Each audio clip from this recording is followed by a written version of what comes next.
All ఈరోజు మనం చోలే భటూరేలోని చోలే కర్రీని ఎలా చేయాలో చూద్దాం. ఎవరికి ఇష్టం ఉండదండి ఈ చోలే భటూరే అంటే? నాకైతే ఫేవరెట్. వీడియో చాలా లెందీ అయిపోయింది అని చెప్పేసి నేను 2 పార్ట్స్ లాగా కట్ చేసి పెట్టాను. చెక్అవుట్ చేసేయండి చోలే కర్రీని. Let's get in to the video. First మనం చోలేని నానబెట్టేసుకొని 6 అవర్స్ కుక్కర్లో పెట్టేసుకొని 2 గ్లాసెస్ వాటర్ వేసేసి సినమన్ అండ్ ఇలాచీ వేసేసి 2 టీ బ్యాగ్స్ అండ్ సాల్ట్ వేసేసి 6 విజిల్స్ రానిచ్చేద్దాం. చక్కగా 6 విజిల్స్ వచ్చేసిన తర్వాత ఇప్పుడు చోలే పౌడర్ని రెడీ చేసుకుందాం. 1 స్పూన్ ధనియాలు, 1 స్పూన్ జీలకర్ర, 1 స్పూన్ సోంపు, ఆ తర్వాత పెప్పకార్న్స్, దాల్చిన చెక్క, ఇలాచీ, లవంగం అండ్ జాపత్రి వేసేసుకొని చక్కగా మనం దోరగా ఫ్రై చేసేసుకుందాం. డిస్క్రిప్షన్లో ఇంగ్రీడియంట్ లిస్ట్ అంతా ఇచ్చా, చెక్అవుట్ చేయండి. స్పైస్కి తగ్గట్టు ఎండుమిర్చి కూడా యాడ్ చేసి మిక్సీ చేసి పక్కన ఉంచుకుందాం.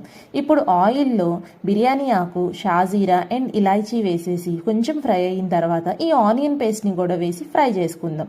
నెక్స్ట్ వీడియోలో కంటిన్యూ చేసేద్దాం.